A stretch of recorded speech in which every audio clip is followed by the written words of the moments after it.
Spiral has Zeke and William trying to find out who is putting corrupt cops into saw traps. So, I'm doing this review today just because I'll be gone for the weekend. So you're getting it today. But anyways, the positives on the movie are a story of a Jigsaw copycat targeting dirty cops is interesting. And we get more depth into the police life in the Saw movies. So that's pretty interesting. I also love the buddy cop mystery of the film. You try to figure out who the killer is. You try and figure out who the killer is with Zeke and William. So I like that. And also this film is also just a good looking film. This is one of the best looking Saw films in the entire franchise. Just like Jigsaw. So those are the two best looking Saw films. I like it that in this movie they did something different and did a different killer and made it like a mystery. Almost like the first one. The first one was also kind of like a mystery, and it keeps you engaged with the story in this. And I'm kind of glad they didn't just go back to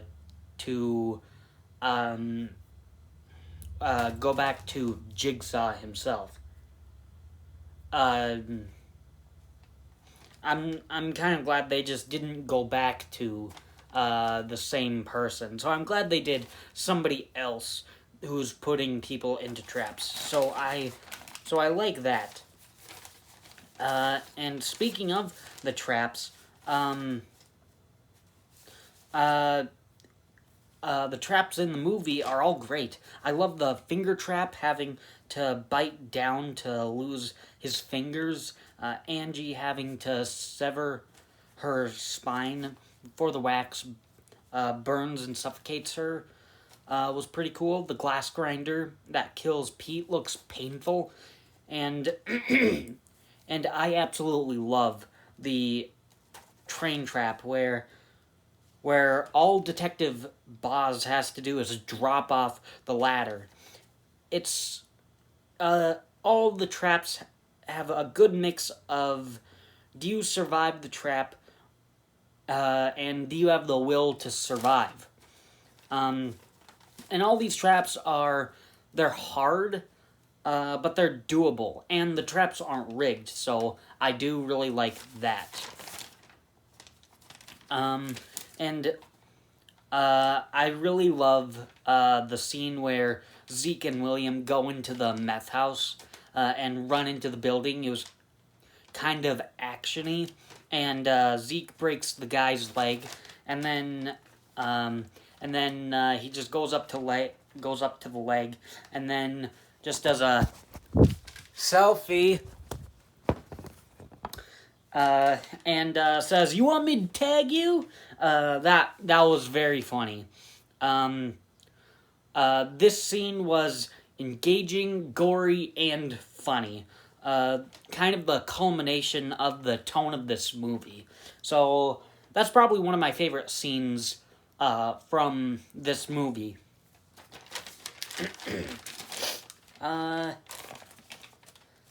But that is it for positives.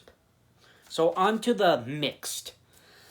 Although I love the mystery in the movie, the actual Jigsaw copycat was kind of a letdown. It turns out it's the nice guy, William Shank.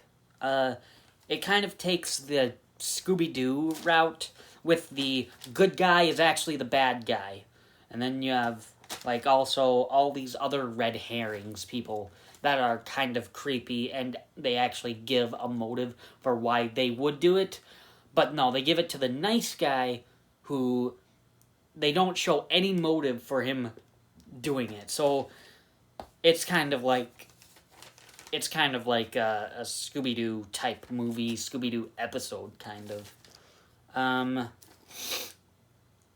but I do like William's explanation of why he did it.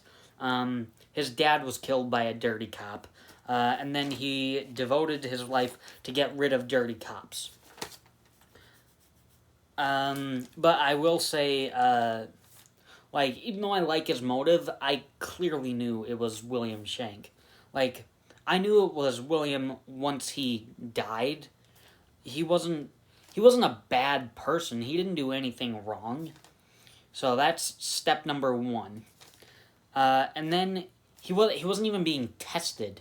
It was just the person supposedly skinned him. So that was red flag number 2. He wasn't being tested. And we didn't explicitly see his face when he died. All we saw was his Charlie tattoo, like on the arm or whatever. So those are 3 big red flags that really pointed it to him. I like, before that scene, I was thinking maybe it's Zeke's dad because he doesn't like the way the force is being run. Maybe it's Angie because she doesn't like how everyone is just dirty cops. So it was those 2 that I was kind of guessing, but once this scene happened that we saw William die, then I knew it was clearly him.